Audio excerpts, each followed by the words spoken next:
Hello everyone, this is Ippe and now we are back in Angels with Scaly Wings.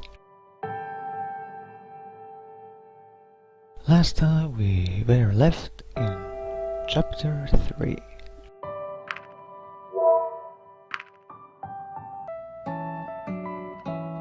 Let's make another save first, because if something goes wrong with this recording,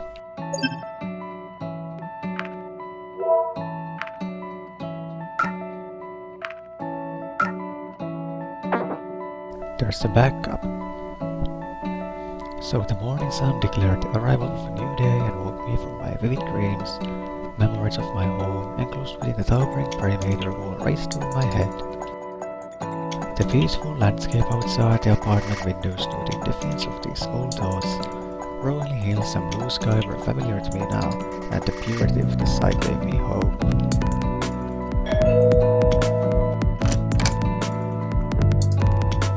Ippe, please come with me. What's going on? You sound serious. The chief will explain everything once we arrive. Okay.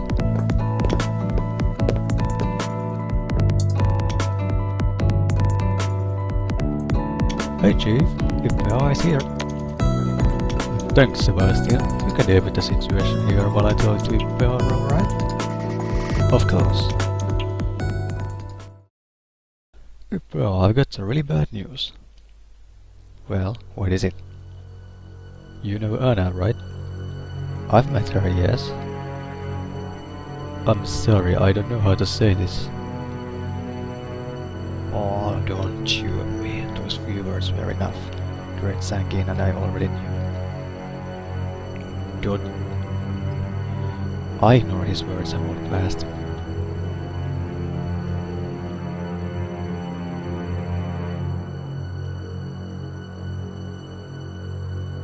When I turned the corner, there was no mistaking her. Anna's absurdly covered by a shade, leaving her tail and blood-stained hand exposed. In the end, she didn't even deserve full discretion. Are you okay? I don't really even know. Because I was thinking of going to see Anna in this episode.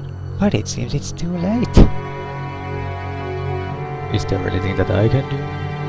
Let's just get this over with. Bruce gave me a concert look, but then nodded. And here's more bad news. The blood we found. The blood we found on the first victim in town matches the DNA evidence found at the second victim at the power facility. Furthermore, the murder weapon and method appear to be the same across all three victims, and that's going to be a big problem for you. Why is that? Because with these three murderers, Red Say now qualifies as a serial killer. We won't be able to keep this whole thing quiet for much longer.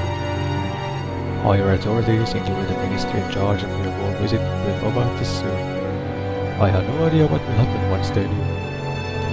I'm not sure what to say to that. I don't want to worry, but we can be sure that action will be taken soon.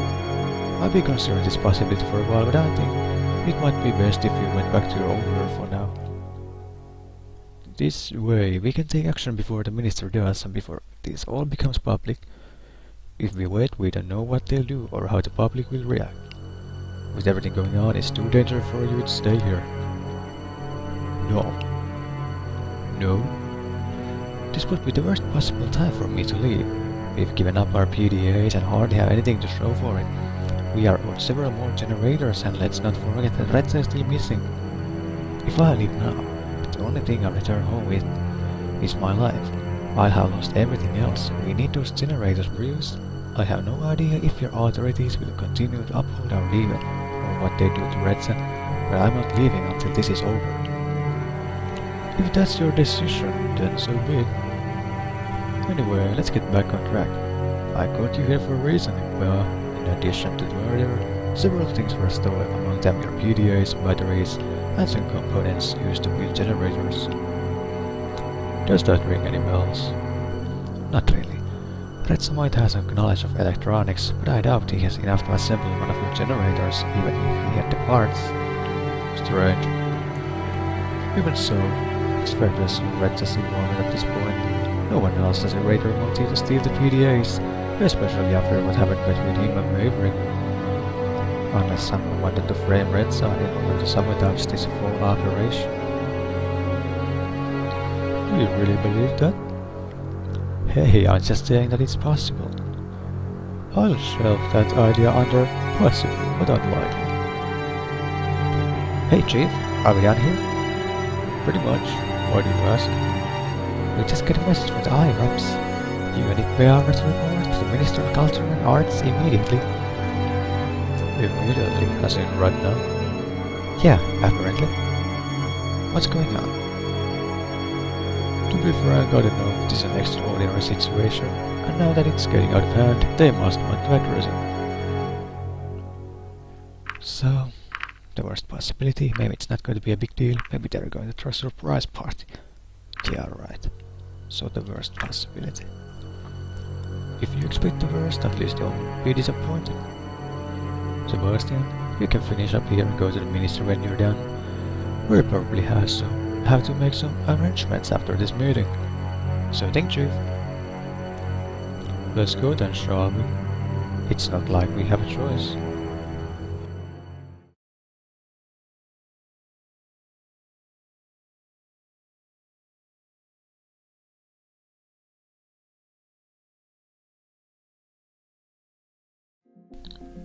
Emera. Wait, I think this was the one who called for Remy in the library. Yes, this is she. That was quicker than I expected. I wouldn't have minded waiting out here a little longer. Greetings, Minister. Greetings. Shall we go inside for our official business? No, I've got everything I need right here. It gets some stuff inside on hot days. My assistant doesn't seem to mind, but I prefer the fresh air. I'd rather just stay right here, unless you have any objections. I don't. I see. Well, I know I haven't exactly been up to date in regards to Red's sudden disappearance, but to get the message today that he's a confirmed serial killer was quite shocking. Frankly, I'm curious as to why the facts of this case have been withheld from me for so long. Simply because they weren't within your jurisdiction, the murders were strictly a police matter. Only with the amount of new evidence, namely the DNA of the blood we found and these three murders now being linked together to him, did your minister have to become involved. I see. So Red's involvement is now undeniable? I'm afraid so, Minister.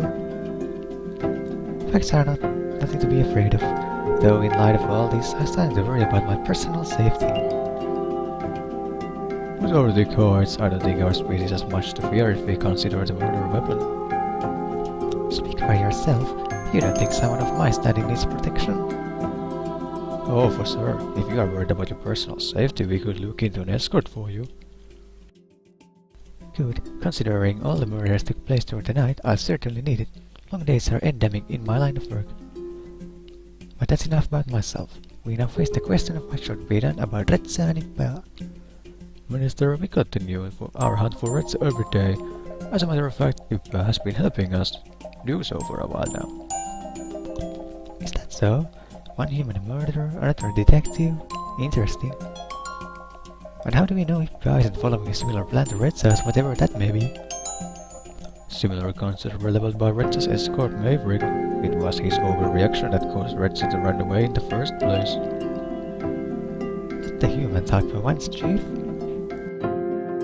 Please, Ippe, enlighten me. You and Redsa came here on the same mission and the situation has escalated beyond our expectations. What you tell me now will determine the actions I'll take on this matter.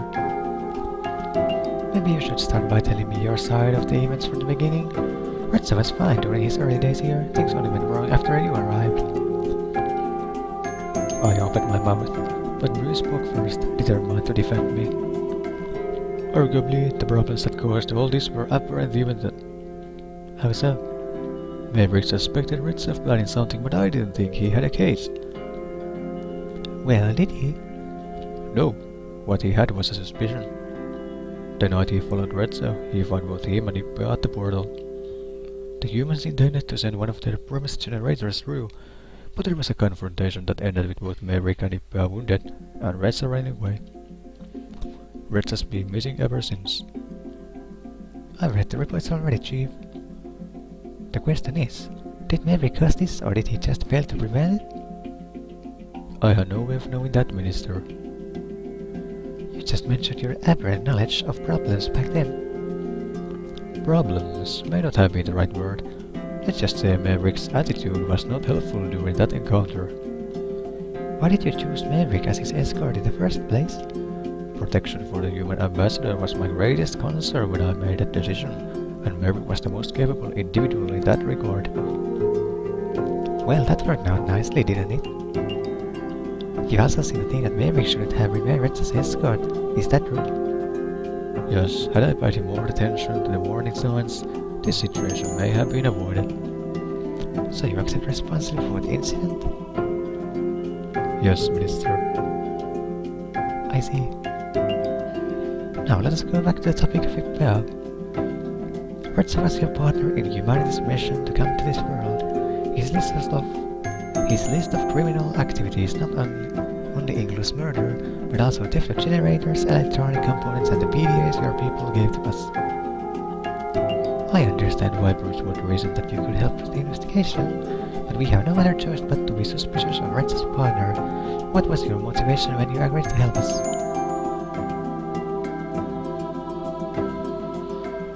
Bruce wouldn't let me say no. It is my best bet at finding the truth. It is beneficial to my actual mission. It is my best bet at finding the truth. I thought that his involvement was undeniable at this point. That may be true, but we still don't have the full picture. We don't know if others are involved or his reasons. I just want to know why. I see.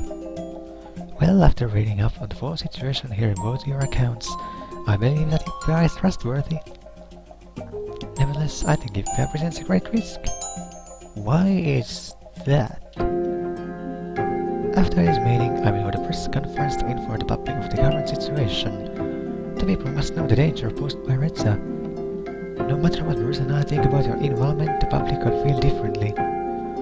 You, me, and Bruce will have to face the backlash resulting from this information becoming public. And what's more, you might be in real danger yourself. Reza himself may come to silence you once he learns that you are helping us, or consider the public uproar from those who would question your involvement.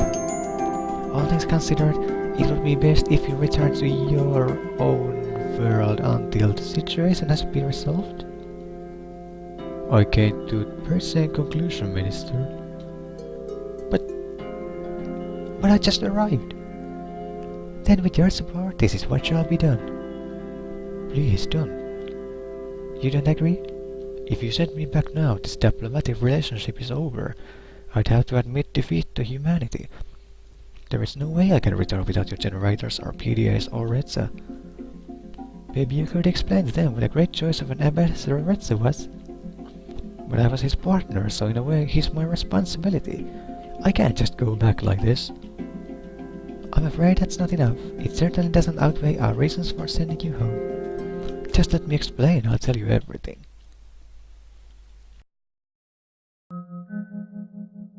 Years ago, our world was prosperous.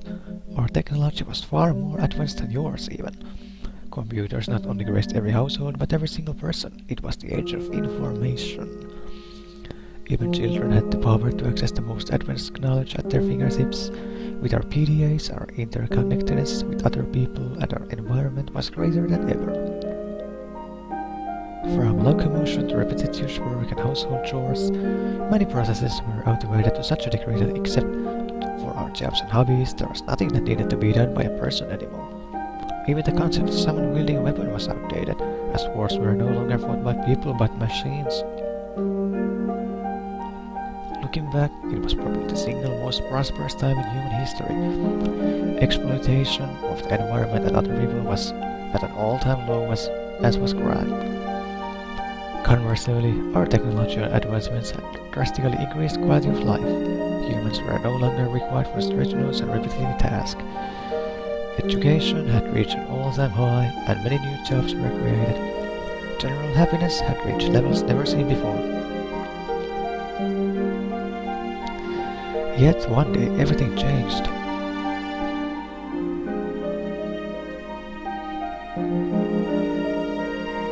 A solar flare that was headed for Earth was detected by an automated monitoring system. It was determined to be so powerful that it dwarfed all others ever recorded in history. We had less than a week to prepare. Chaos hit much earlier than that as people scrambled to shield themselves and their possessions from the incoming ion storm. On a worldwide level, power lines were switched off, satellites reorientated in space, and planes grounded to mitigate the effects that would hit us. Despite humanity's contingency plan for such an event and all our efforts, we were still not prepared for the sheer magnitude of the solar flare that arrived. It was only then, when our race had become so dependent on technology, that we were immeasurably vulnerable against this kind of disaster. That day, a force with the power of 10 billion Hiroshima bombs was unleashed into our atmosphere. The eyewitness reports from this day were varied as they were terrifying.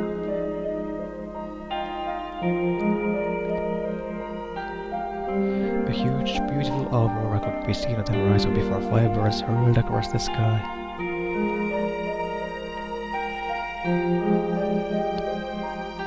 In some places, these lights became so bright that even those asleep at night awoke, as though they had already arrived. A coronal mass ejection by itself did not have the power to kill anyone directly, but the side effects were disastrous. After the lights in the sky ride, sparks showered from electrical outlets everywhere, igniting rampant fires in every town and city. Facilities that stored weapons, fireworks or other explosives became centers of widespread destruction and loss of life. During the next stage, the solar flare started to affect body modifications and caused commonplace pacemakers and nanomachines to fail. 15% of the world's population died as a result of this alone. Once the full power of the waves hit us, however, society as we knew it collapsed in one fell swoop. Power grids on Earth shut down in an instant, as did all the machines that automated our routine tasks. Long-distance communication and transport became a thing of the past. Without electrical power, the quality of healthcare plummeted, and water and sewage systems were crippled. Diseases we thought defeated centuries ago made their comeback in a most unsightly fashion. Many thought the end of the world had arrived, and in a way, it had. Some people blamed whoever their belief system would allow, angry at the gods that had forsaken them. Others pointed their fingers at our lifestyle and society, not that anyone was listening. Practically, we were back in the Middle Ages. Governments collapsed and were overthrown, and the ensuing power vacuums filled with groups of people that were sometimes organized and sometimes not. The new functioning electronic devices left became rare, sought after artifacts over which battles and even wars were fought. Of course, there were also wars over resources and territory. The weaponry used was improvised or reclaimed from the days when humans had been present on the battlefield. It had been ages, but people returned to the old bloody ways of war. Humanity is in shambles now. Those that I call my family and friends now live with me in a giant, mostly self-sufficient city-state of survivors. A huge wall around the perimeter, guarded by militia, prevents any outside interference. It's the only way we can retain a modicum of order. Gangs of raiders and looters run rampant on the outside. They wouldn't hesitate to kill first and ask questions later if they had known about my PDA. Our contained community has flourished for years now. We have homes to live in, crops to grow, and livestock to raise, and still have our own automated hospital that runs on salvage generators. Lately though, supplies have started to run low, and dangerously so. The power we have is running out. Illnesses are spreading through the city, and treatment isn't as available as it used to be. Our population is dropping by the day. We took a great risk to increase the radius of our scouting missions, desperate to find something outside the wall that could help us.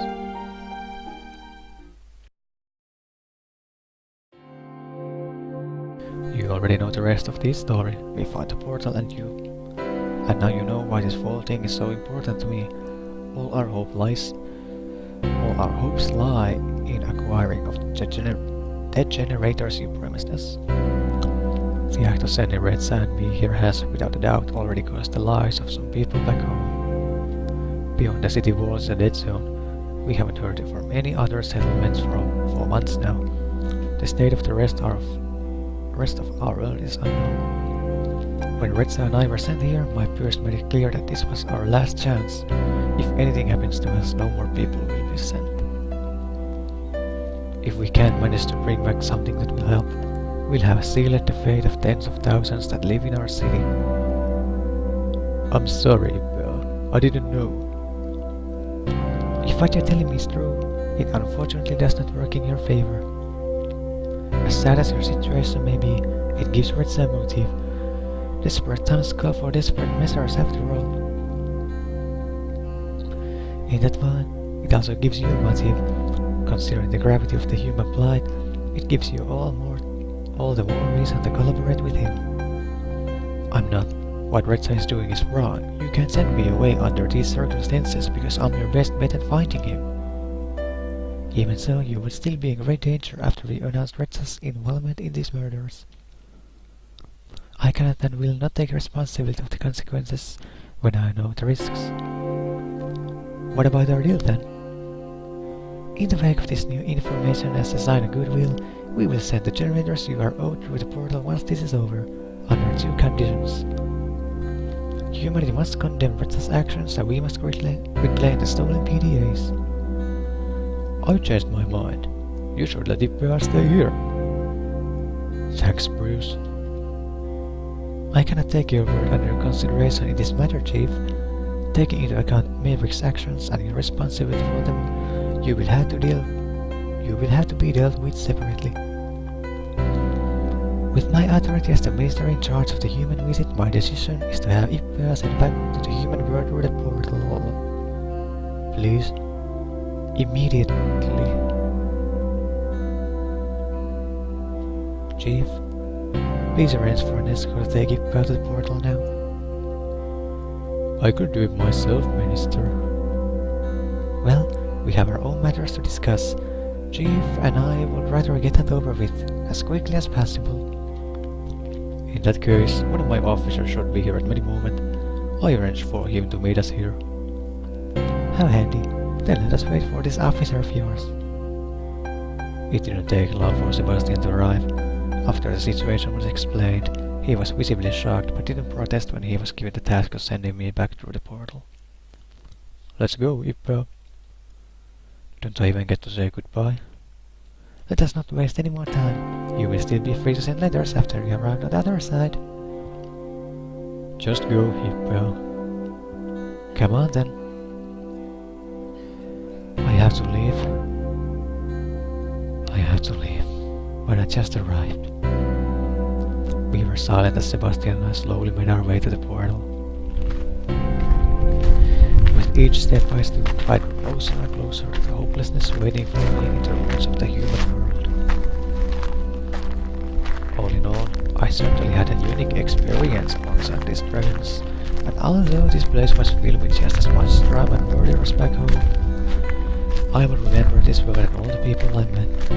I will fondly think back to the days I spent in a comfortable standard of living, shadow of how humanity used to be. Even without the generators, at the very least I'd be returning home with a few life lessons. What's going on here? Lost in thought, I hadn't even noticed Udine approach. It's none of your concern. Please leave. Can't I even get a few minutes before I go? I suppose nobody's stopping us, but make it quick. Hey, Ippe, what's going on here? Something serious happened. Looks like I have to leave. Right now? Why? It was the minister's decision, not mine. You'll hear all about it soon enough. Does this have anything to do with that I've been hearing? Is Red Sand really a murderer? I'm afraid so. Oh. Well, what does that make you? I didn't have anything to do with that. I was helping the police to find him. Then why are you leaving? They don't want me to stay here with all of this going on. It's for my own safety. Well, it was not to get to know you, at least. Likewise. I guess I should get going. Goodbye, Ippe. Goodbye, Odine.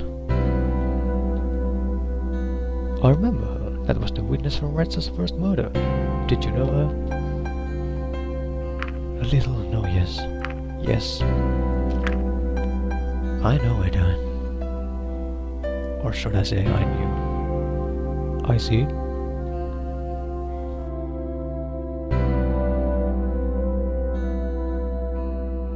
A few minutes later, we arrived at the portal, standing proud as ever in the defiance of the elements. How many years had the structure survived before it was found? I hope I can remember how this thing works. Are you joking? Yeah, sorry. I got it. Alright, I suppose it's time for us to say goodbye. Let's keep it professional. I don't like to mix personal matters with work. He looked away and I shrugged. Go ahead and turn it on then. Would you stand between the pillars, please? Of course. I took my place and stared toward the horizon while I thought about what would happen now in this world and the others. Even if I made a break for it, I'd become a fugitive no better than Redze. It would be near impossible to investigate the case by myself while on the run in a world I knew so little about. At the very least, I took comfort in the fact that I did everything I could to help, even if it turned out like this. Nevertheless, I dreaded going back empty-handed and returning to my old life in our ruined city. Any second now, the teleportation process would start, disintegrating my body before I would reappear on the other side, back in my dying world. I wondered if there was any risk of getting lost somewhere between worlds. We didn't really know how the portals worked after all. Maybe I would be flung somewhere else in space-time, or it might affect my body in some way. I hadn't noticed any unusual changes in my body since I arrived in the Dragon's world, but I had no way of knowing if there were potential long-term side effects. I still remember the images I saw when I teleported the first time, the vivid sights and patterns, people and situations I have recognized since then. It only took a moment to arrive at the other side of the portal, yet it felt like I had dreamed 1,000 dreams. And during the nights I spent here, these dreams have often reappeared. Anytime now, I would undergo the same experience again. I was almost relieved that my adventure was over. I'm not. Things had turned out far differently than I expected. I evaded danger, got swept into a murder investigation with incredible, intelligent beings from several different species. It had certainly been a time to remember. Right. It had certainly been. With that thought, I closed my eyes and braced myself for the moment that would come any second now. But that moment never came. The next thing that did happen was that I heard Sebastian's voice. It's not working? Are you joking again? No, really, it's not working. Wait, what is this? Oh no, you've got to be kidding me right now. It's broken. Can you fix it? I don't think so. This doesn't look like a simple act of vandalism. It looks like some parts were torn out. I guess that means I'm not leaving, huh? Not yet, at least. Well, what do we do now? Let's head back. The chief has to know about this right away. So, I didn't leave after all. But then again, there is no way to leave. We were back at the ministry before long. Emera and Bruce were still outside, as Remy approached you with them. Here are the case files, Emera. Why, thank you. Ippe, officer? What is this about, Emera? That is what I would like to know. Please, officer, enlighten me. Why has my order not been carried out? The portal is broken. It's broken? Yeah, it looks like someone tampered with it and stole parts. I couldn't even get the interface turned on. We'll check it out once I'm done here. I suppose Ippe will stay with us for a little longer after. Seeing how it is an emergency situation, I will make this short. Chief, as a result of your carelessness regarding Amy and Redson, You are temporarily removed from any duties related to the humans. Given these dangerous times, you will instead serve as my personal escort until further notice. Considering the circumstances, you will be allowed to coordinate the investigation of the portal, and after that, you will immediately return to me to start your new task. Understood? Understood. Then all of you are dismissed. She turned to leave, Remy trailing after her. Alright, let's head to the portal. That includes you, Ippe. Of course. Out of the corner of my eye, I spotted a sheet of paper on the ground. Hey, what's this? Irreparably dropped one of the case files. Either her or her assistant. You better bring that to her. Sebastian and I should hurry to the portal. Meet us there afterwards, okay? Sir? I picked up the sheet and started reading. It was about what had happened when I met Reds at the portal. Of course, it didn't say anything I didn't already know. As I walked up the stairs, I wondered if it was okay for an unauthorized person to enter the building. All I knew about the place was that Emma worked there. I did have an important document that was going to be missed, so I walked inside, to be greeted by an empty lobby. Luckily, there were some signs directing me to Emera's office. It didn't take long to find it, and I heard voices when I approached the door. By the way, what happened to the scroll you brought me this morning? The last time I saw it, it didn't have that here. I grabbed it. Tell me something new for once. Okay, someone else grabbed it. Am I supposed to believe that? Remy, are you aware of how much this costs? Repairing and replacing artifacts is not cheap. I am afraid we will have to deduct this from your wage again. I see. You are not doing this on purpose, are you? Of course not. You have been working for me a long time now. I expected you to learn so at some point, but you are very resistant to do so. Not wanting to listen to this any longer, I decided to knock. There were a few seconds of silence. Please come in. I only opened the door long enough to hand Remy the sheet of paper. I think you dropped this outside. After I closed the door and started to walk away, I heard the voices resume. This is from one of the case files you requested. You must have grabbed it. Then why was it left outside? As my assistant, you should have paid more attention. If this got in the wrong hands, someone could get in trouble.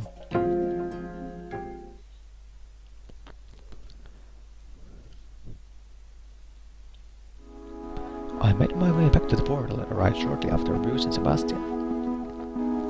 Well, I can confirm that it's not turning on. I told you that already. Just wanted to be sure. You really think it would still work with the chunk ripped out of it?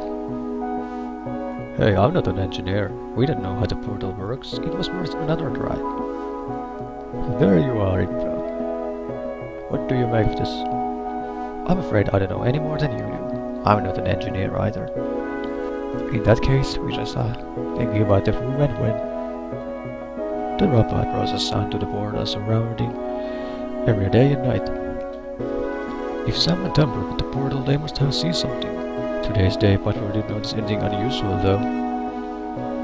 I guess she just missed the part about the portal being vandalized. It'd be easy to overlook. It's a small part of the machine and it's not like she was expected to check every square inch of it with each lap around the area. What about the night patrol then? When I went over the reports this morning, I noticed the night patrol hadn't handed theirs in yet. And who was patrolling last night? Let me think for a minute. The schedule always goes in a certain order, so last night would have been... Damn. Don't you say. What is it? The night patrol for last night would have been Maverick. I got brought up in all the recent chaos and forgot to find a replacement for him when he went on sick leave. Maybe Emera was right, or take me off the case. So there was no night guard here at all? That's right. Whoever it was had an easy time doing whatever they wanted. Could it have been Maverick? If he knew no one was going to be here, he could use that knowledge to his advantage. He couldn't have known that I'd forget to find a replacement though. I don't usually sleep up like this. What about Redza? Why would he have done it? He'd be cutting off his only way out. True. No, he'd be doing something smart. If he has the part needed to get to the portal working again, he's in control of who gets to use it. He's cutting off our ability to communicate with the mankind. That is true. That's very true. We wouldn't be able to inform them of Redza's actions. Maybe we shouldn't have kept the investigation secret for this long. If your theory is true, that would be proof that Redza's actions are his own, not humanity's. Hey, I already trust you on that. Redza's done to grant humanity plausible deniability. No way. Things are too dire for the humans to take such an extraordinary risk, especially for that. I'm sure that wouldn't be the only reason made to benefit though. There must be something we're not aware of. Maybe we're looking at this from the wrong angle. If no one was here to guard the portal, anyone could have broken it. It doesn't necessarily have to have anything to do with Redza or maybe. But they still have greater motives. Sure, but they definitely aren't the only ones to have one. There could be private groups who are interested in the technology or significance as a human artifact. So that puts us exactly nowhere. At least as far as speculation is concerned, it's about time for forensics to show up anyway. Let's hope they can pull some clues from all this. Sebastian, can you take it from here? You've been just dedicated to the case as I have. Since I'll have to be at the Master's side for a while, I'd like to take charge of the investigation for now. Thanks, Chief. I won't let you down. What's up with that anyway? Being appointed as Emira's bodyguard as punishment just seems strange to me. Are you kidding? I could have lost my job. This is a way better outcome. Honestly, she probably did for her own sake more than anything else, but I'm not complaining. If that's all, I'm going to head back to the ministry. I shouldn't keep her waiting. So, what does that make you now? Temporary chief? More like case leader. By the way, you won't need to stick around while forensics does their job. Thanks for your help. I assume you can find your way back to the apartment? Yeah, of course. Alright, I'll see you later then. See you.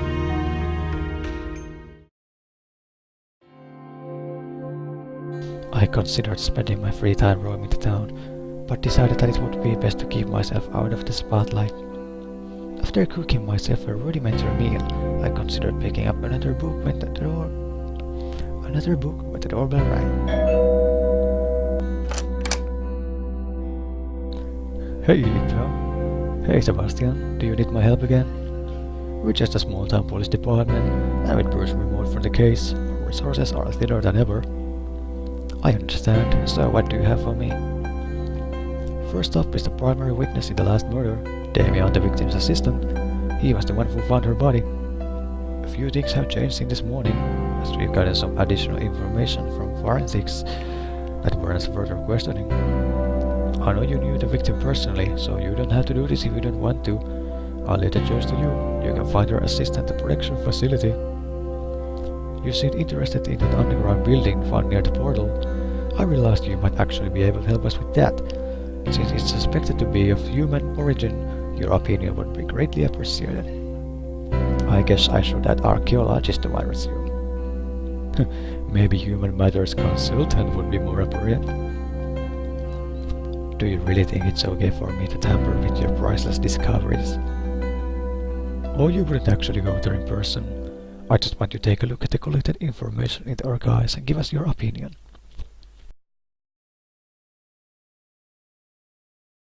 Besides, no one is allowed to visit at the moment. The building is old and unstable, and there is danger with collapsing or flooding. Obviously, we don't want either of those to happen. Flooding?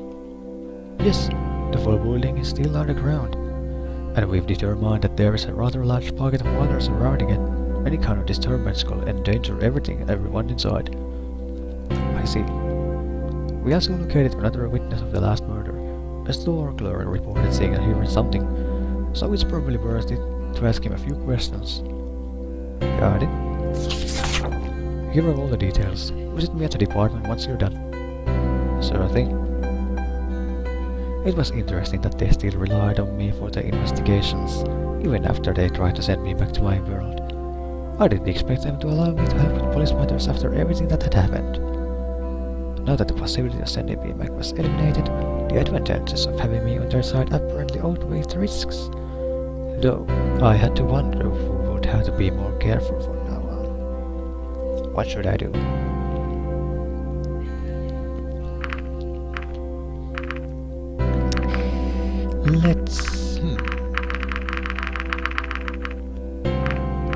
Let's visit the production facility.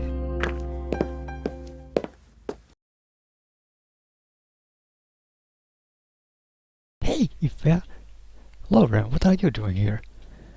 I'm just fetching on equipment for my roommate. He's in the middle of an experiment and really needs his stuff.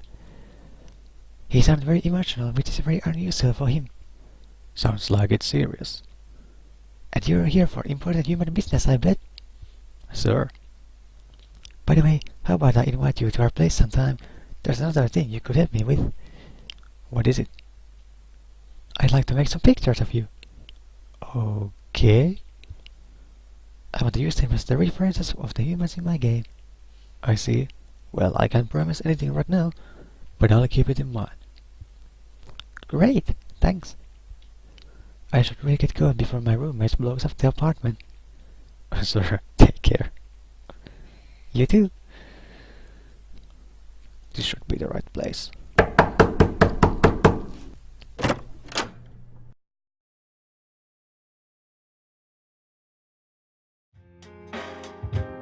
Can I help you? Hello, you're an assistant, right? Assistant? You must be joking. First off, I was never anyone's assistant. Secondly, the witch is dead, so even if I was, I would move up the corporate ladder by now. But you are Damien, aren't you? Yes, where I come from, people usually introduce themselves before they start asking questions, though. You don't know who I am. Of course I know who you are, but that doesn't mean you don't need to learn some manners. Anyway, what do you want? Can I ask you a few questions? What about Anna's murder? And who are you to go around asking questions like that? I'm working with the police on this matter. And I'm supposed to believe that.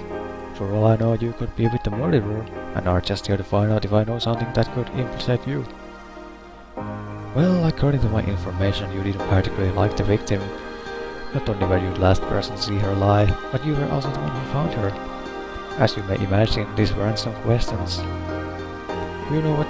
I don't have to listen to this. I don't know who you think you are, barging into my workplace and barging questions, but if you really are with the police, let them know that I won't say one more word on the matter without a lawyer. I wondered if Damien was a suspicious person in general, or if the rumors surrounding Reds were affecting his perception of me. Before this, everyone I had talked to during my investigations had been rather cooperative. Exactly. Before deciding my next move, I returned to my apartment for a moment of rest. A small piece of paper had been slipped under my door while I was gone. Don't go to the portal, was all it said. I considered the possibility of a hidden message, but that was unlikely. The statement was blunt and quickly scrawled. Someone clearly didn't want me to go to the portal, but why would I go there in the first place? As it was out of order right now, such an action would serve no purpose. I looked outside the window, at the portal's faint silhouette in the distance. The paper rustled between my fingers as I featured with it, wondering about the message sender and significance. My train of thought was violently interrupted by a sharp burst of gunfire echoing from the portal. I had to think fast. The gunshots and Regis's involvement. He was at the portal. The question was, why? If this was his attempt to flee back to the human world, he would receive a rather unpleasant surprise the moment he would try to use the portal. Or maybe Sebastian's theory was correct, and Retsa held the part needed to repair the portal, in which case his escape could be imminent. The gunshots themselves were another question. Was someone going to stop him? The police patrol may have seen him, and he may have been taken by surprise. This could be another murder in progress. For all his murders were committed with a short weapon before now, not a gun. He didn't want to be hurt.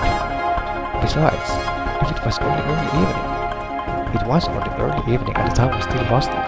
If Redson wanted to stay hidden, he was doing a rather poor job at it. Of course, there was also the possibility that he wanted to be heard, but who would he want to attract? The police? Maybe? He could easily be a trap for those hunting him, and that technically included me, though I wasn't sure if he knew of my involvement in the investigation. It was also a very real possibility that he knew my apartment was close enough to a portal to hear a gunshot. Could it be a signal for me? Regardless, the words I held in my hands were unmistakable. Don't go to the portal. What should I do then? Stay inside or go? I trusted not. I don't go. Ultimately, I trusted the mysterious message. Remy's list of phone numbers given to me when he brought me to this apartment in the first place proved to be a valuable tool. I dialed the emergency line and was greeted by a calm voice asking me about my emergency. The gravity of the situation was understood, and I was advised to stay inside until further notice. The team was dispatched to deal with the situation while I waited. From my window, I tried to catch a glimpse of what was going on at the portal, but I couldn't see much. The dark night was fast approaching. About an hour later, I was informed the team had searched the perimeter, though no trace of red cell was found. I was given the go-ahead to continue with my investigation, but I was free to stay where I was if I felt unsafe.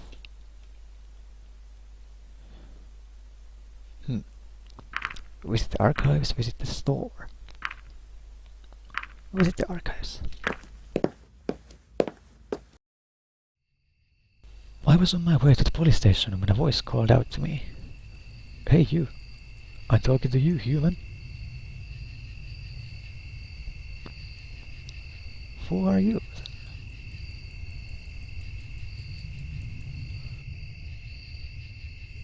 Can I help you? Hold on. I certainly hope so. I'm ready to conjurum here. My card seems to be stuck. I can see that. I'm Katsuharu, by the way, local ice cream vendor. Ippe, you've probably heard of me by now. Of course, of course. In any case, do you think you can spare some time to help me out? It might take a while though, so I hope you're not in a rush.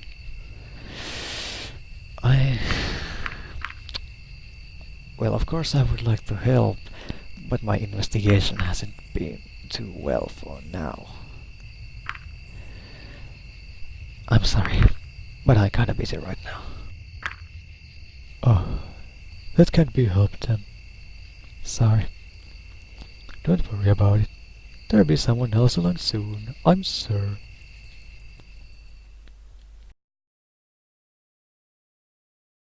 When I arrived at the station, I was met by the police archivist, a dragoness who introduced herself as Scaly.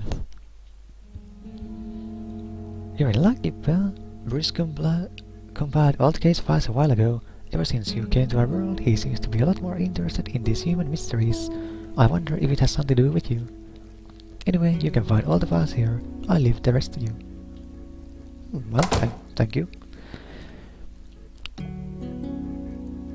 Study the blueprint, read damage report, play a prank, rummage through the trash. Study the blueprint, I guess, of the underground building. The blueprint of the building caught my attention. Apparently, it had been found during their cursory investigation within the building itself. At first glance, nothing about it stood out to me, but the more I studied it, the more facts revealed themselves. Both of its entrances were free and accessible by the people in charge. One was through a tunnel in the vicinity of the portal, and the other through a dig that cut through the town's sewer system. Bruce had scrawled a note near the second entry. It simply said, "Access hatch. Button counterclockwise." So that's the touch of blood thing, isn't it? 2 buttons and it had to be in the right direction. Yeah. Furthermore, the data in the corner of the blueprint listed the structure as an independent living and research unit dated to the year 2047. Most interestingly, I recognized the name of the company that was listed. They were a well-established super company before our world's collapse, known for their advances in scientific fields and otherwise through the use of legal loopholes and grey markets. They were very successful at what they did. Their facilities subverted laws and ethical issues by being in areas where such concerns were non-existent or could be made non-existent by paying off the right individuals. Naturally, the products and applications of their research was usually fair game to be used and sold worldwide. They were only one of the companies involved in championing the teleportation technology that was about to take off on a grand scale before the solar flare changed everything. Of course, there were public worries regarding the untested, long-term consequences of utilizing black holes in such technology. It was outlawed in certain countries due to these concerns, but lobbies in the private sector drove many of them to accept the tech in light of the boundless advantages offered. They were also big in medical security and weaponry fields. Their vast knowledge and close cooperation of their individual departments enabled them to make many breakthroughs. It seemed like they could do anything they set out to do. The nanomachines that became commonplace before the fall were, of course, also their product. No one was surprised that the tech failed under the radiation the ion storm. Had the company behind it been more concerned about safety rather than profits, perhaps fewer lives would have been lost. Even though they weren't perfect, nanomachines had still increased the quality of life for many people. It was a new way of treating medical conditions, some of which had been previously untreatable. They were also widely used for their performance-enhancing properties, for our day-to-day activities and to assist with dangerous jobs. Beyond that, the company had even branched into genetic engineering. Human hereditary diseases were becoming a thing of the past as they developed techniques to alter human life to its core. Ultimately, they had a hand in influencing every area of life on a global scale. It was unknown who was truly calling the shots, as their network of companies and names was vast. It was only one of their many ways to ensure their continued existence and avoid liability. Where they had been outlawed or their operations shut down, new companies with suspiciously similar products appeared practically overnight. However, no matter how big their empire was and how well they skirted the lines, they ultimately collapsed just like the rest of the world. That being said, how did this building make its way into a dragon's world? As I pondered this, Udan's request came to my mind. I used Bryce's machine to make a copy of the map for her. Bryce probably wouldn't approve of me giving evidence to civilians, but I was sure he would never even realize it. You acquired the map. Now let's read the damage report.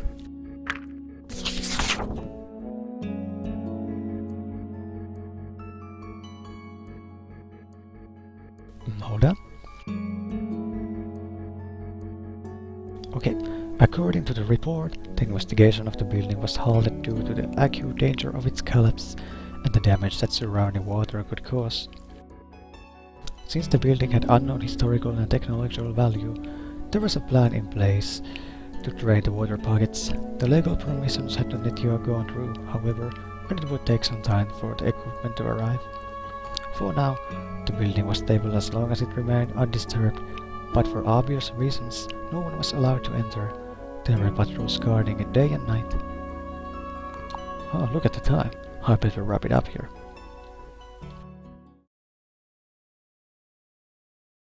Phew, it's getting late. I better head to the police station now. Do I have everything? Alright, let's see what Sebastian will say to this.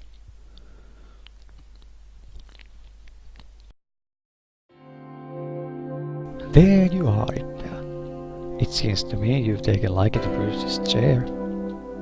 Maybe I could get used to this. Don't tell Bruce though. By the way, good job calling the police when you heard Redsa. It's too bad he got away again, but maybe a witness will come forward and we'll find out what happened. Now, let's take a look what you've got for me.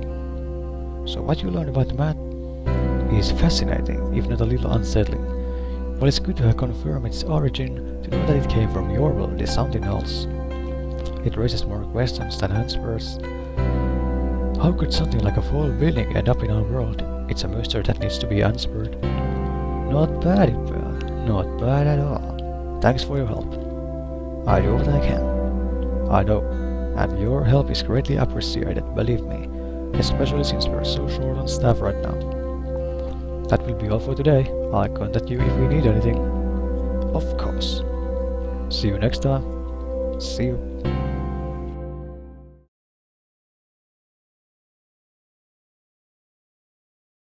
Finally, a free day. What should I do? Well, I certainly can't meet Anna. Because she was murdered. So what to do now? Well, we haven't met Bruce. In free time. Once again I found myself within the police department, which seemed oddly quiet for this time of day. It didn't take me long to spot Bruce in his office. Hey, what's up? Nothing much, but you told me to contact you if I could remember anything that might help with the investigation. That's right, what do you have for me? I'm not sure if it's worth mentioning, but I have known Retsa for a couple of years, so I know some things about his personality. I see. Well, that's actually more helpful than you might think. Mannerisms, habits, all kinds of things that would be useful to add to his profile and to get a better idea of him.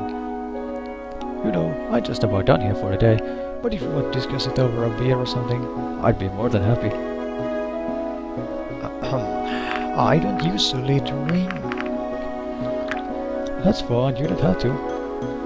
Or maybe we'll find something you like.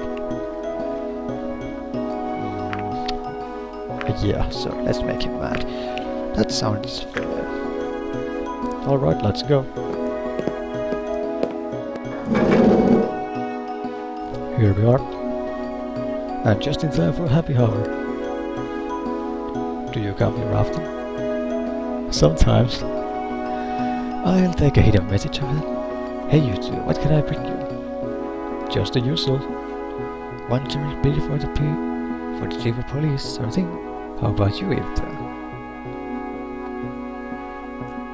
Me too, nothing yet. How'd you know my name? Well, everyone seems to know. Noted. I'll be right back. It wasn't long before the waiter returned with a drinking bottle as wide as it was tall, filled to the brim with a foam-tart, dark amber liquid. Carefully he set it down in front of Bruce, who didn't hesitate to take a big gulp. There you go. Just call me if you need anything. Of course.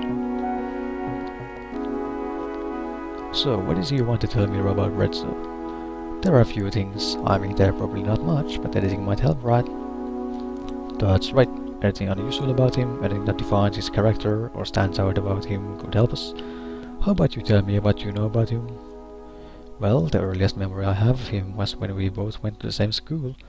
We only shared a few classes though, and a couple of friends. Overall, I'd say he was an above-average student.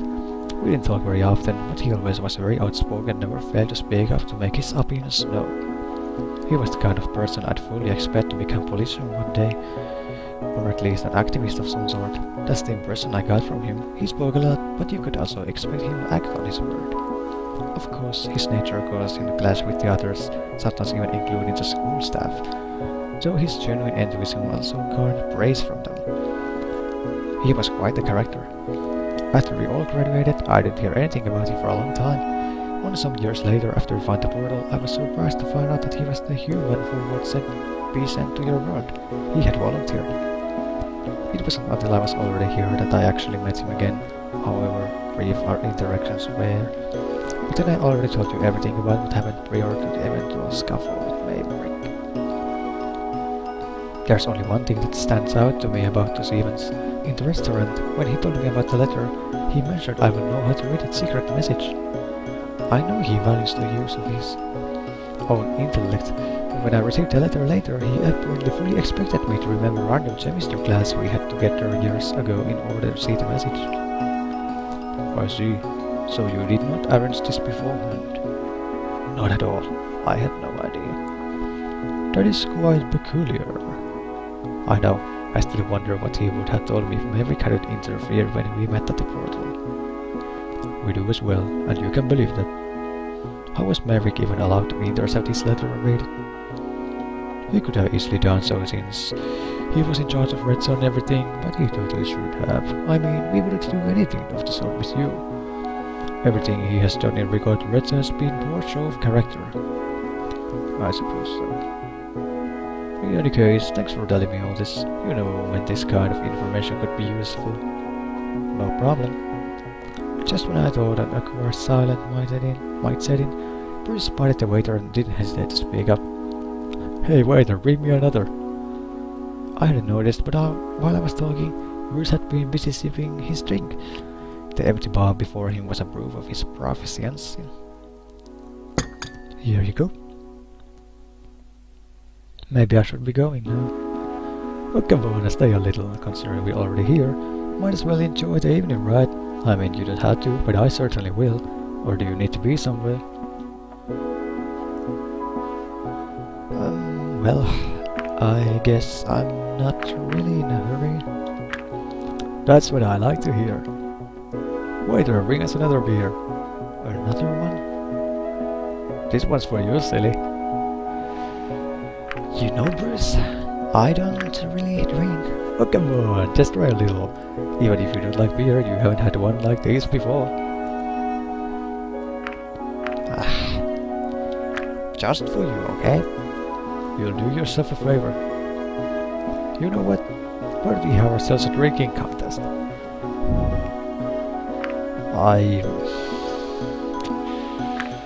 How about a handicap then? I'll go easy on you. You're not letting this go, are you? Exactly. Just having fun. Alright, let's do this. Bruce lowered his snout and gulped down beer at an inhuman rate. The bottle drank rapidly and was empty in an instant. First far. Concerned they don't even have cars, at least I won't have to worry about drinking and driving. The rules are simple. We walk it around and we wait for a few moments until the next one, so if it can kick in. Whoever gives up first loses. That sounds easy enough. Let's burn some brain cells. That's your mistake. I never give up.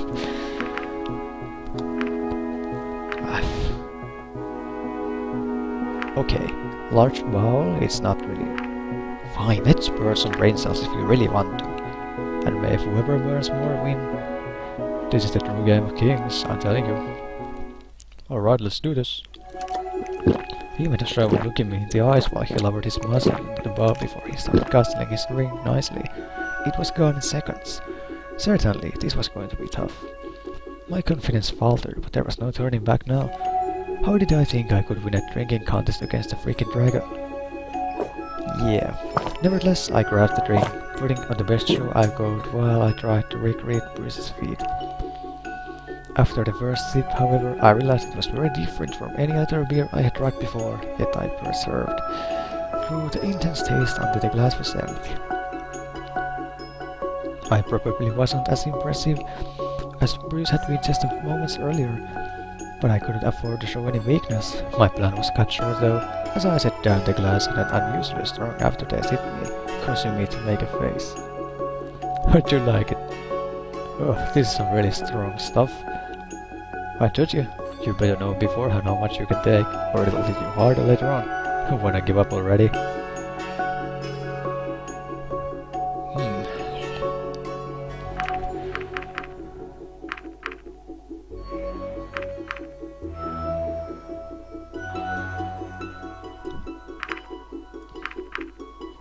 Heck no. As you wish. So when's the next round starting? Soon enough, do you feel it? Do you feel the blood kicking in already? Don't lie to me, I can see it in your face. Unless that blushing I see and not the alcohol.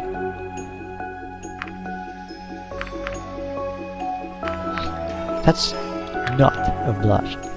I'm sorry, it isn't. Anyways, how do you like it here so far? I mean, compared to wherever it is that you came from.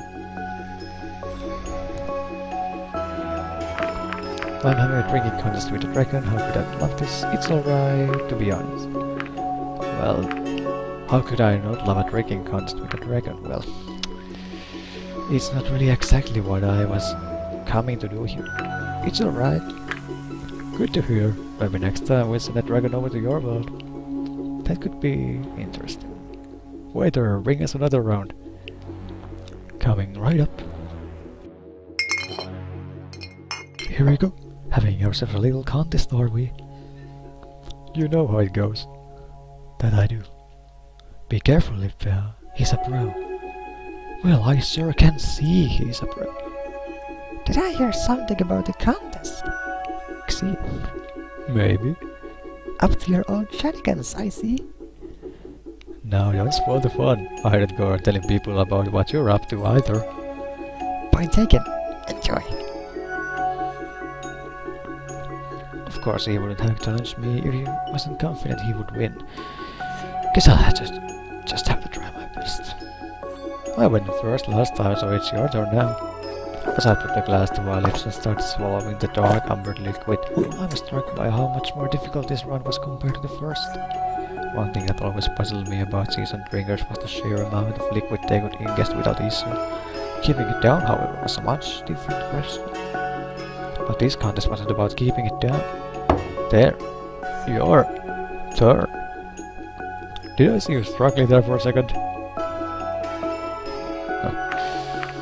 Let's see how you do. That's my tactic. I may have underestimated this really. You can always give up.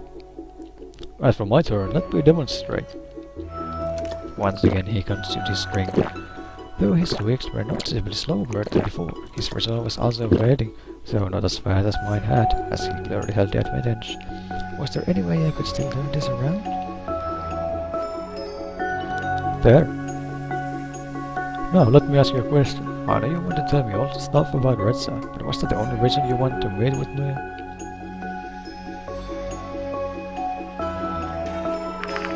Well, it originally was. Guess you got more out of this than you asked for then. Waiter, next round. Coming. There you go. Thanks. How are you holding up? Just fine, thanks for asking. If you say so, good luck. Well, thanks, I really need that. Was it your turn or is it my turn? It's yours. Alright. By now it was obvious that Bryce was faltering, though he still was very much better than I was. He even had to take a break in the middle of his beer, unable to down it in one go. No, it's yours. He was a lot heavier than me, and even though his bowels held far more liquid than my glasses, how did I think I'd stand a chance against him? When I picked up my glass, I didn't have feeling in my fingers anymore. I had to pause a few times, but in the end I made it, though I wasn't sure how much more I could take. So what do we do now? Wait for you to throw up so I win. You never said that was a rule. Well, duh. Of course it doesn't count if you spit out your drink halfway through. I suppose it still might if you look it all up again. Whoa, my vision is blurry. Can I ask you a question? Go ahead. Why are you brown? You don't ask people why they are brown. Why are you so damn attractive? Yeah, of course. Say nothing. I had no question. Are you still there? Yeah. Waiter, next round. There you are. Blurrily, the dragon looked at me, seemingly unable to focus. I could see he was hitting his limit, but so was I. Maybe if I just held out a little longer. Whose turn is it even? You know what? I don't even know anymore. Nor do I care, really. I'm positive it's yours. Of course. Very well, if you really want to say so.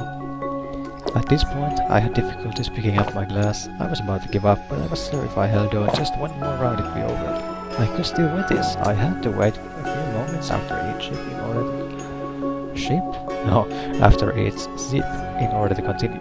But I didn't give up until eventually the glass was empty.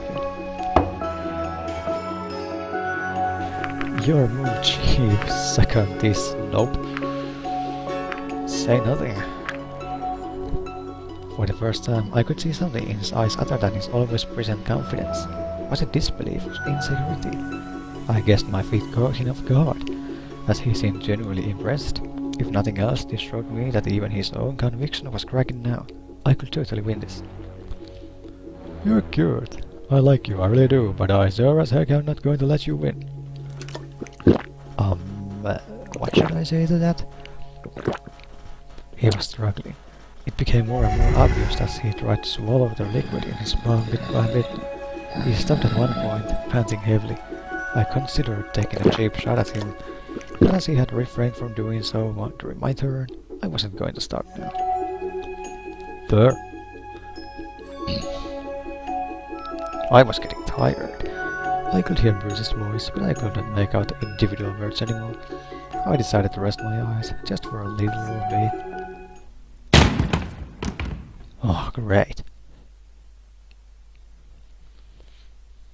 Hey, are you okay? You fell down and you look like I'd messed up.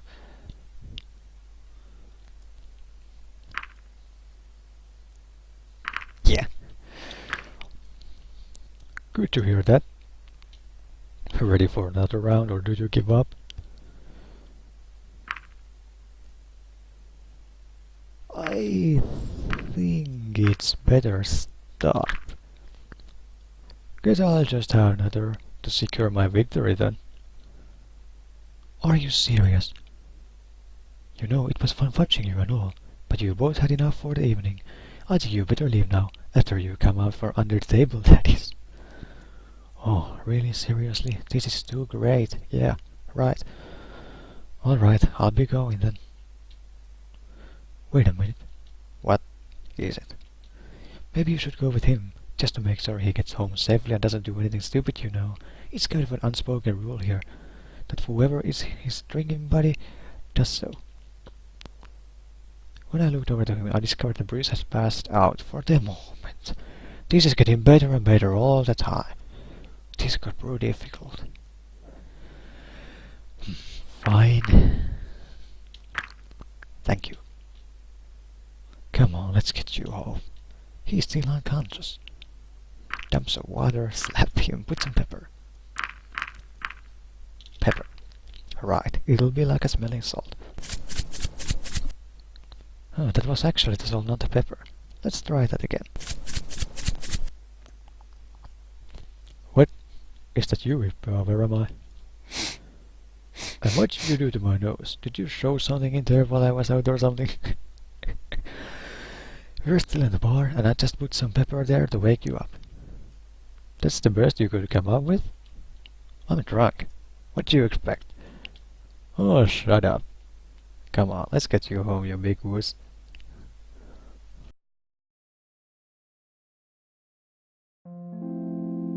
I awoke looking at an unfamiliar ceiling. For a moment I wondered where I was before the events of last night all came back to me.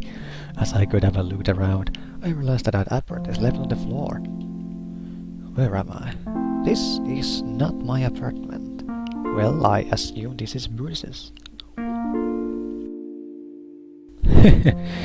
Well, it certainly seems so.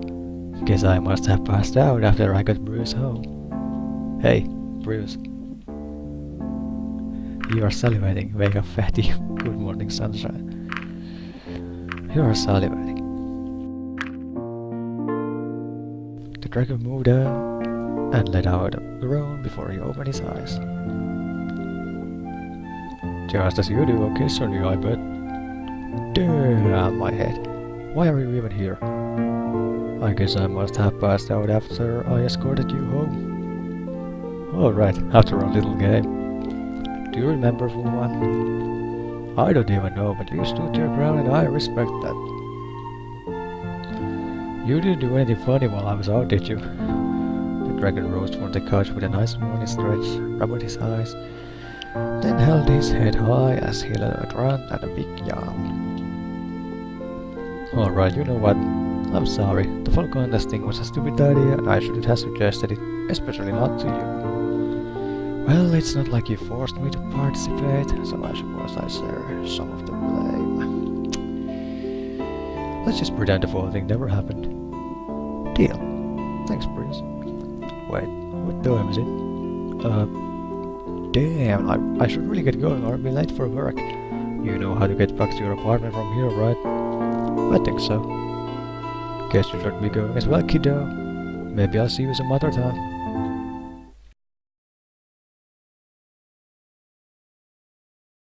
Looks like I have some free time today.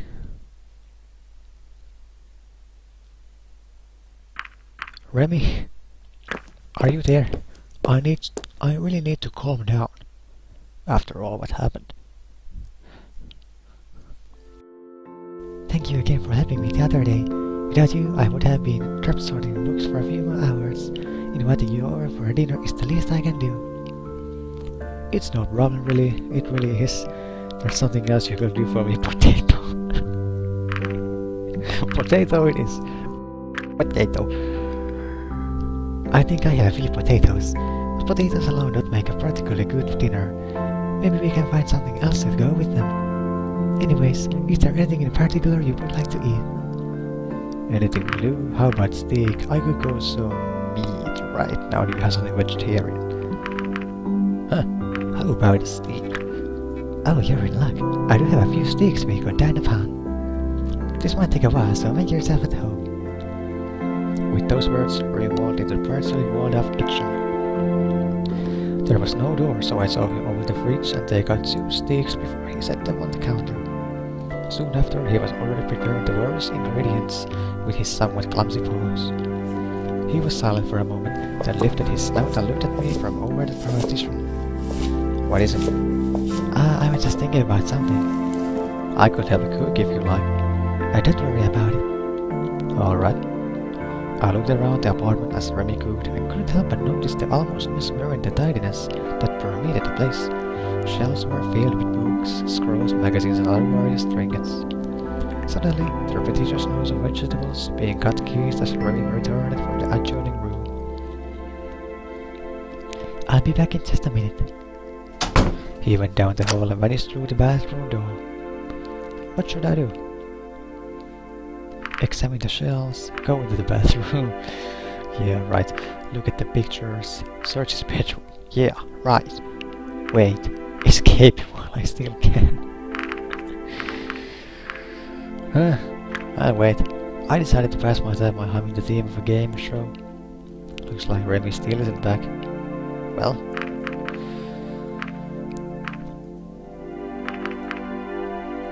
Let's wait some more. I decided to pass time by humming the theme of a game show. Looks like Remy still isn't back. Let's examine the shelves to pass time. I moved over to the shelves and idly looked through the books and scrolls. Nothing particularly interesting caught my eye. From the titles alone, it seemed all genres were more or less represented, fiction and non-fiction alike. The scrolls were neatly sorted in holders, though I couldn't make out the logical consistency behind their arrangement. Anatomy, huh? Let's check that out.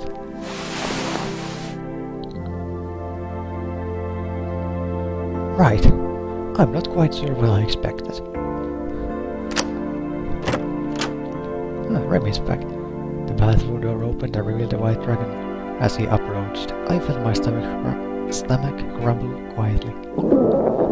I barely heard a muffled sound, but when I saw Remy's ears perk, I realized he had more sensitive ears than I expected.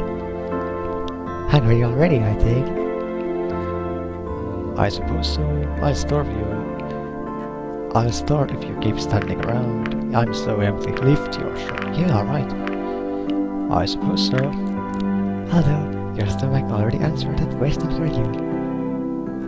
After entering the kitchen once more, I saw that dragon looked over the kitchen partition again. His mouth opened a little, as though he were going to speak, but his brows scrunched with hesitation. Before I could say anything, he shook his head and continued to cook. Soon, I heard a sizzling of frying meat as the delicious smell of steak wafted into the room. With bites, chicken cut, other. I slowly lost myself to daydreams as I closed my eyes. Is something wrong? You are salivating. It's nothing. I was just thinking about something. Well, the food is ready. Enjoy. I looked down and saw that the plate was already in front of me, piled with steak and vegetables. Remy was already eating, so I took the knife he had provided and cut off a small corner of my steak. Then I pierced it with the fork, its three prongs penetrating the flesh unrelentingly. Slowly I raised it to my mouth, and my tongue glided over the bare substance briefly as it entered my lips. I took the first bite, a delicately crisp exterior with much softer and juicy inside.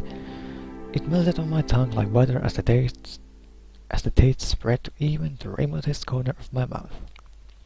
It was almost perfect. So, what were you thinking about? Huh? Remy's words snapped me back to reality. You said you were thinking about something. Do you live here by yourself? I was thinking about your recent murders. Why did you use a stove to cook? Nothing in particular. Do you live in here by yourself? I do. Honestly, you're the first person to visit in a while. He spoke softly, and his gaze wandered. Oh, I see. Thank you again for inviting me. I was thinking about the written words. Oh, what a terrible thing. People can be so cruel sometimes. They can be. Where I come from, incidents like this are unfortunately fairly common. Truly? Here it is almost unheard of. One just needs to take a look at the statistics to realize that this is very unusual, or just an exceptionally bad week. Why did you use a stove to cook? Why did you use a stove to cook? I mean, can't you just use your fire? Well, for one, not all of us have that ability. Besides, we still appreciate the convenience that comes with the appliances like this one, and not everyone wants to eat food cooked with someone else's breath. Makes sense. Breathing fire indoors is also a little unsafe. Makes more sense. I see, that makes a lot of sense. Nothing in particular. Anyways, how do you like the food? It is adequate, it is delicious. I would marry this steak. It is delicious. Thank you. I suppose you learn to cook well when you live on your own long enough. Soon, both our plates are picked clean. I guess I judged your portion correctly, unless you want more. I'm good, thanks. That was interesting steak. What kind of meat was that? Those were aurochs steaks. Are you familiar with that animal? Yes, I am. Big thank you to the Lord of the Rings Online. I may have heard of aurochs before. They are rather large, ovoid mammals characterized by their horns and body shape. We get a range of products from them, from meat and milk to subproducts like butter and cheese. In addition to leather, felt, oils and creams, we even use their horns and bones for a variety of things. That sounds similar to an animal we have at home. Speaking of unfamiliar creatures, why don't you tell me more about your species? Are you referring to me, or all of us? Our society is comprised of a number of different species, which you have probably noticed by now. I guess all of you. Let's start with the basics. I'm sure you're aware, but unlike the mammalian aurochs, we are reptiles. Though this makes me wonder about you. Based on your fur, I'd guess that you are a mammal, but you're very different from other mammals we know. In the same line, you don't share many characteristics with our reptiles back home. And by the way, we don't have fur, but hair. What's the difference? I don't know. Fur's length, fur is more dense, there is fur has a set length, whereas hair will be growing. Fur has a set length, it will grow, whereas hair will be keep growing, so we are regularly cutting. Is that so? Interesting. I was wondering something. Are you wearing all those coverings to make up for a lack of hair? I suppose that's one reason why humans wear clothes. They also provide warmth and protection, and are used to differentiate us from one another. Sometimes uniforms are used as an identification. Other times clothes are just ornamental. What a person wears can tell us something about the person itself. That sounds complicated. We also have uniforms and wear some things for ornamental reasons, though our uses aren't quite as extensive. That brings up an interesting question. Are you an endo or exothermic? We produce our own body heat. That is unusual. Where I come from, all reptiles are endothermic, unless you count birds as reptiles, I guess. But none of you reptiles are sentient, correct? Maybe it has something to do with our different brain structures. Maybe. Now that you've been in our world for a while, how do you like it here? I like the people, I like the scan. I like the people. That is good to hear. Cultural differences can make things very difficult sometimes, even within the same species. I'm glad things are working out for you so far. Oh, I just remembered. I was able to save my game after all. Your interference was only a minor setback. Okay, glad to hear it. Good job, Remy, you're awesome. I'm glad to hear it. I was quite relieved when I found out. You know, if that hadn't worked out so well, I would have to consider making you play up to that point again for me. Ain't nobody got time for that, dear sir. I wouldn't mind playing some of your video games. And I think I have already made it clear. But I wouldn't mind. Is that so? Yeah, they're fun. I'd like to see what kind of games you have here. I'll keep that in mind. Perhaps I can show you sometime. Okay, you have just become my favorite again. You know, I'm glad you're here. Since you arrived in our world, we haven't really had a chance to just sit down and talk.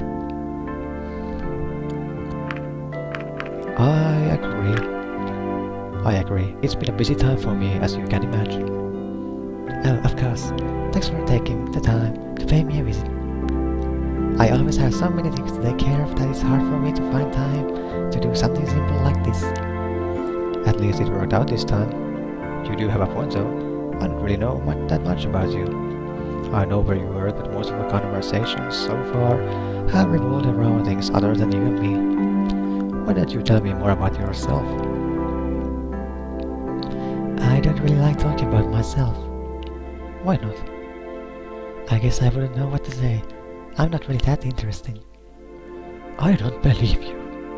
There's also the uncertainty of not knowing how another person will react to something I say. I don't want to embarrass myself.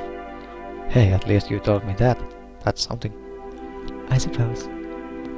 Anyway, now that you've seen my apartment, I'm wondering what your home on the other side of the portal looks like.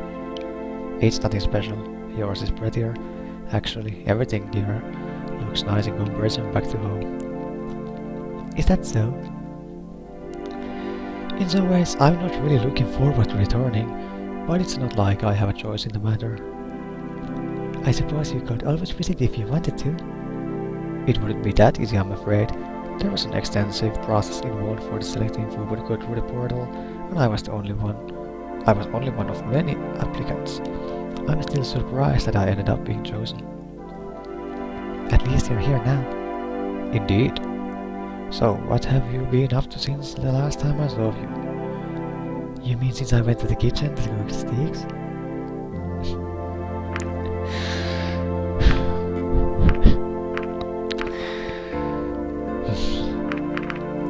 Very funny. I'm just messing with you, Ippe. With all the talking, I totally forgot about dessert. You don't have to bother on a diet. Would it happen to be a green pie with a cherry on top? I'm up for some dessert. I'm up. I'm always up for some dessert. Then I had just the right thing for you. I'll be just a minute. He neatly stacked our dishes before he took them into one of his 4 bowls and went back into the kitchen using one of his other 3 lamps. I couldn't help but think that it looked pretty awkward. When he returned balancing a plate with rather attractive cake slice in a similar manner, I realized he would have to make multiple trips to carry everything to the table. Wait, ask him if he needs help. Let's help him, of course. As soon as I stood up and moved towards him, he made a strange face and spoke up. No. Sit down, please. I can handle it. You're my guest, after all. Not wanting to upset him, I sat down and waited. Once he placed the first cake slice on the table, he went back to fetch the other. When he approached the table a second time though, one of the tiny dessert forks started to slip off the plate. Remy reached with his free football and he started to save it, but lost balance without its support and fell over. In an instant the plate, fork, and cake slice flew through the air. The dish and the silverware clattered as the pristine cake crumbled into a sad heap on the floor. Oh, poor Remy. For a few moments there was a silence as Remy and I looked at the result of his blunder. I'm sorry, Ippe. You don't need to apologize. This isn't just about you and your cake.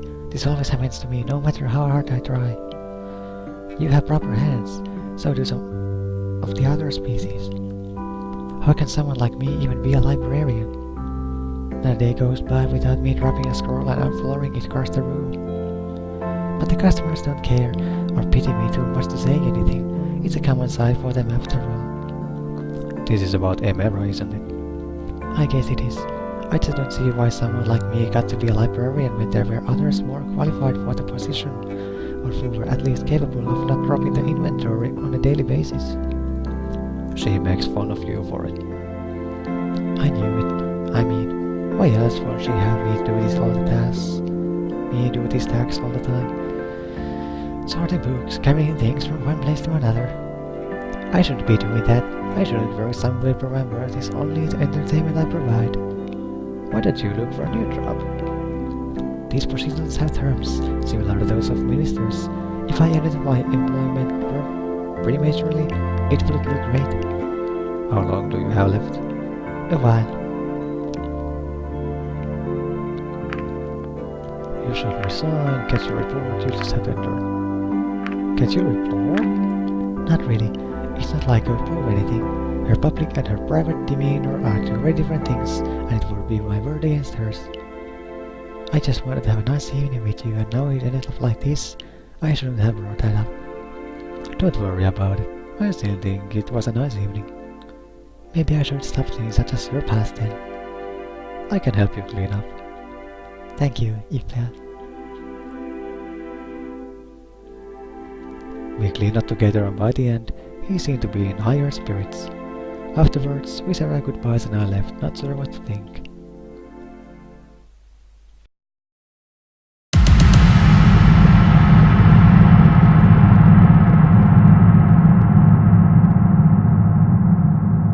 Chapter 4. And yes, Remy still holds the place as my favorite.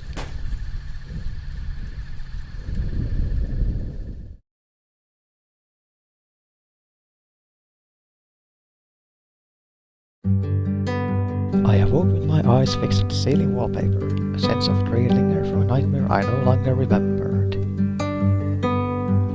And this will be the end for this episode for now. Let's say first, as always,